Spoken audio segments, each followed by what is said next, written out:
Et salut tout le monde, nous voilà pour une nouvelle vidéo et dans cette vidéo, il va y avoir du lourd, il va y avoir du très lourd. Viens ici Snake. Oh non, oh viens pas me faire chier. Putain excusez-moi, il me colle à la patte, dégage, lâche-moi, lâche-moi. Tiens, tiens. Ah.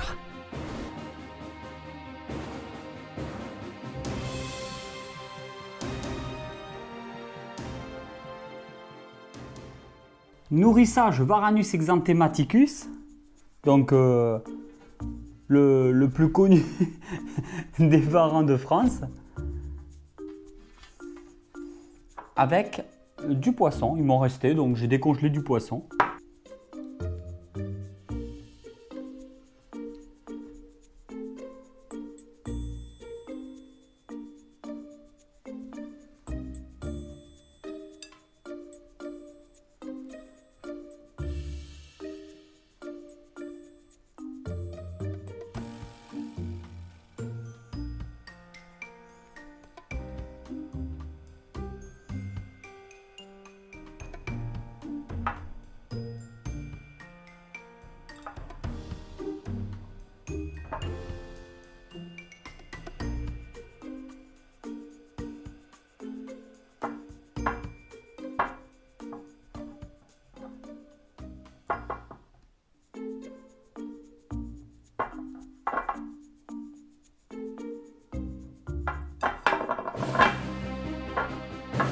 Comment il s'attaque à la plante?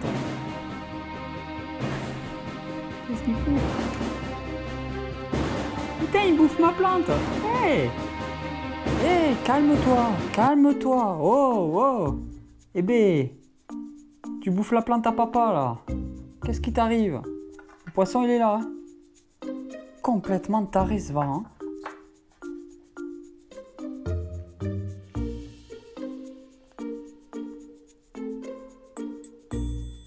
Ah ouais, tu manges des feuilles, ouais.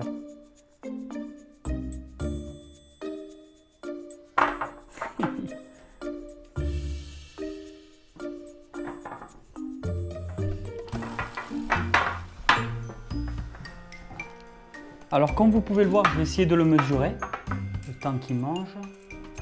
Donc, nous sommes 40 ici.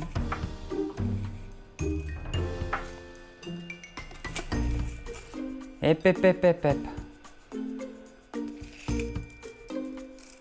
Alors, là, nous sommes sur 70 à ce niveau-là. 1 mètre. Il fait actuellement 1 mètre de long, donc c'est vraiment la taille d'un varan exanthematicus mâle adulte. Les femelles arrivent plutôt aux alentours de 70 cm et les mâles en moyenne 1 mètre. Voilà, 90 à 1 mètre. Il y en a qui disent que ça peut faire jusqu'à 1 mètre 10. Je pense que c'est possible parce qu'il est quand même jeune, il a tout juste 1 an et demi. 1 an et demi, il fait quand même une taille d'1 mètre. Donc c'est vraiment pour vous donner une idée. Comme vous pouvez le voir, il n'est pas du tout obèse. Il est vraiment très très bien ligné. Alors là, on peut vraiment le voir. Il fait 1 mètre pour 3 kg actuellement. Il se porte à merveille. Il va y avoir un changement de terrarium pour 2017, peut-être avant. Il y aura donc la fabrication d'une nouvelle batterie de terrarium ainsi que tout plein de projets avec de nouvelles espèces au niveau des lézards. Pour l'instant, je ne vous en dis pas plus. C'est vraiment des futurs projets que je garde top secret. Et ça risque de vraiment beaucoup vous plaire pour tous ceux qui aiment les lézards qui ne sont pas très courants en captivité, mais tout autant autorisés sans la possession du certificat de capacité. N'oubliez pas qu'à la fin de cette vidéo, il va y avoir un moment spécial donc, où je présente une chaîne YouTube, d'où le vidéaste en lui-même se présentera tout seul parce que c'est mon concept maintenant que je vais rajouter sur quelques vidéos de ma chaîne YouTube. Il y a un nouveau concept, voilà, je présente des chaînes YouTube, enfin je permets à vous de présenter votre propre chaîne YouTube. Donc il vous arrivera régulièrement sur les vidéos du vendredi qu'à la fin, il y ait un petit passage de 30 secondes à 1 minute sur un vidéaste qui a décidé de présenter sa chaîne YouTube. Si vous voulez aussi participer à ça, donc faire partie d'une de mes vidéos, que ce soit dans une vidéo projet de collaboration ou si vous voulez tout simplement que je présente aussi votre chaîne YouTube, vous pouvez toujours m'envoyer à l'adresse Gmail qui se trouve en bas dans la description de la vidéo un passage de 30 secondes à 1 minute de vous en train de présenter votre chaîne YouTube. Et je me ferai un plaisir, si le contenu m'intéresse, de la partager pour en faire profiter aussi ma communauté. Je rappelle que ce n'est pas grave, bien évidemment, si ce n'est pas des vidéos en relation avec les reptiles ou tout autre animaux sauvages. Vous pouvez très bien m'envoyer des vidéos qui n'ont rien à voir, ça c'est à vous de voir. Et moi, je verrai si je partage ou pas. Je ne regarde pas non plus en conséquence le nombre d'abonnés, je regarde au moins s'il y a de la diversité et de la qualité. Si c'est pour m'envoyer une chaîne avec 2 ou 3 vidéos que vous venez tout juste de commencer, je ne la partagerai pas.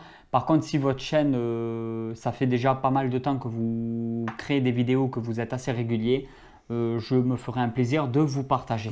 Alors voici le python d'Angola. Je l'avais déjà montré en vidéo dans le terrarium. Là, je voulais vraiment vous le montrer peut-être d'un peu plus près. Alors c'est un mâle python d'Angola qui vient donc de chez David. Alors David qui a un Facebook qui s'appelle Viral Squirrels et ce magnifique python d'Angola vient de chez lui. Alors on m'a posé beaucoup de questions quand je postais des photos sur Facebook par rapport à ce python. Quelle était la mutation génétique? Nous ne sommes pas sur du python rhésus, même si ça y ressemble énormément. Nous sommes sur une toute autre espèce, donc le python d'Angola, qui, comme son nom l'indique, vient d'Angola. Nous appelons ça aussi tout simplement le python Achetae. Et c'est un cousin très proche du python rhésus. Et ceci est bien une coloration naturelle et non une mutation génétique qui a été travaillée par l'homme. J'espère que vous allez bien voir, je trouve ça magnifique. C'est très proche au niveau du dessin. Au niveau du dessin, c'est très proche, je trouve, des Morelia, surtout comme le Morelia Bradley. Mais nous sommes sur quand même un physique très proche du python rhésus. Alors la particularité de ce serpent qui est très proche, comme je viens de vous le dire, du python rhésus, c'est que lui est un très bon mangeur. Il n'y a pas de problème au niveau de l'alimentation. On peut même changer, passer de la souris au rat, passer du rat à la souris, donner du mort, donner du vivant. Même si je conseille toutefois de donner si possible du décongelé pour éviter la souffrance animale, c'est un serpent qui ne pose aucun problème au changement d'alimentation et qui pose vraiment aucun problème pour se nourrir. Nous avons ici là un mâle donc qui a un peu plus d'1 an, je dirais peut-être 1 an et demi. Le python d'Angola qui est maintenant qu'on peut le trouver à des prix assez raisonnables. Moi je suis actuellement à la recherche d'une petite femelle. Voilà. Un magnifique serpent qui gagne vraiment à être connu. Alors ici nous avons le Tilica. Wow. Alors lui il n'a vraiment pas l'habitude de la manipulation. Tilica sensoides intermedia. Et nous avons un Tilica sensoides. Alors lui il est beaucoup plus calme. Là il est en période de mue. Il ne va pas tarder à décoller sa mue, ce qui fait qu'il est très foncé. Ça commence déjà à certains endroits. C'est dommage, pour une fois que je voulais le montrer en vidéo, qu'il fasse une période de mue, on n'aura pas le plaisir de voir sa ventre rosée. Je vais vous remontrer un peu aussi, alors je vais faire doucement pour pas qu'elle saute parce qu'elle saute beaucoup, ma Pixicéphalus, donc la célèbre McFlurry. Donc c'est la grenouille africaine qui fait partie des plus grands amphibiens au monde actuellement. Alors je me demande, ça risque d'être un mâle adulte parce que le mâle a toujours des taches un peu orangées au niveau des pattes avant. Et là c'est le cas, l'orange commence à arriver, il y a des petits côtés orangés. Si c'est un mâle, elle peut atteindre une taille considérable de plus de 20 cm. 20 à 25 cm il me semble maximum.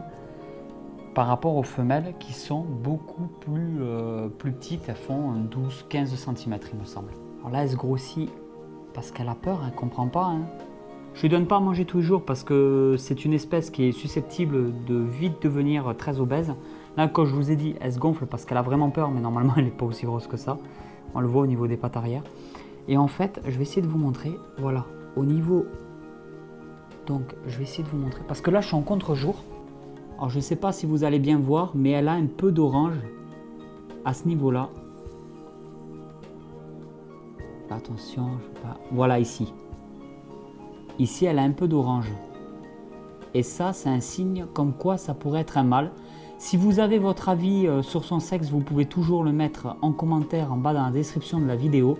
Je vais essayer de lire chaque commentaire. Et là, je pense que c'est le premier signe comme quoi c'est un mâle. Parce qu'elle commence à avoir un peu de traces orangées juste en haut des pattes. Donc, j'aimerais bien votre avis. J'ai remarqué sur la chaîne YouTube qu'il y avait de plus en plus de monde qui venait. Des personnes qui ne sont pas forcément intéressées à l'origine par les reptiles, qui en ont même peut-être peur. Ces personnes-là viennent, s'intéressent. Il y en a de plus en plus chaque jour qui viennent s'intéresser à ça. Alors peut-être que ces personnes-là ne sont pas intéressées forcément par les reptiles, mais peut-être par le personnage que j'incarne dans mes vidéos, ce qui me fait aussi vraiment beaucoup plaisir.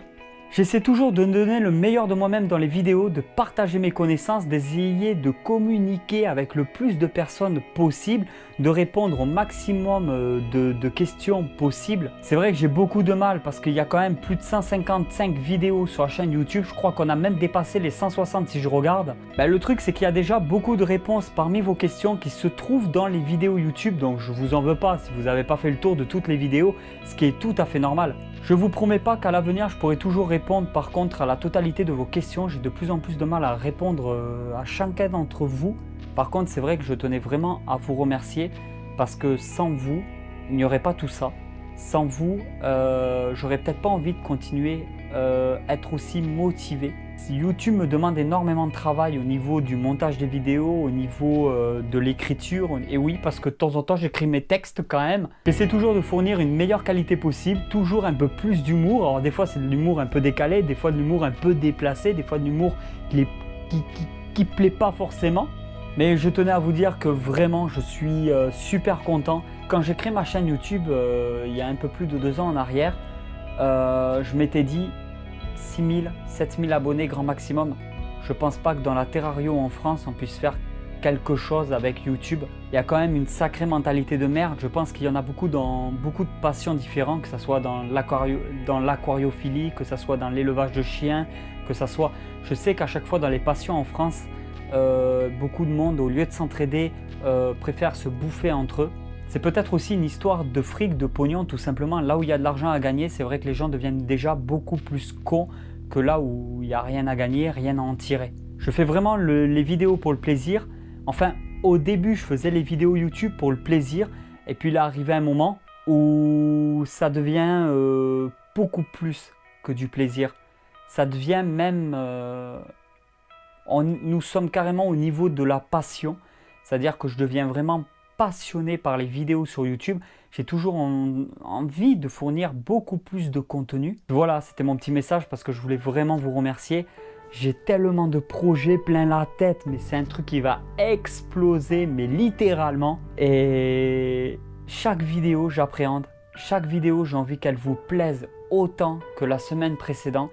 Chaque vidéo, je travaille et j'essaie vraiment de m'investir au maximum. Je ne veux pas faire comme certains youtubeurs qui postent des vidéos de 30 secondes, 1 minute, 3 minutes avec le maximum de publicité pour essayer de tirer des vues et du fric.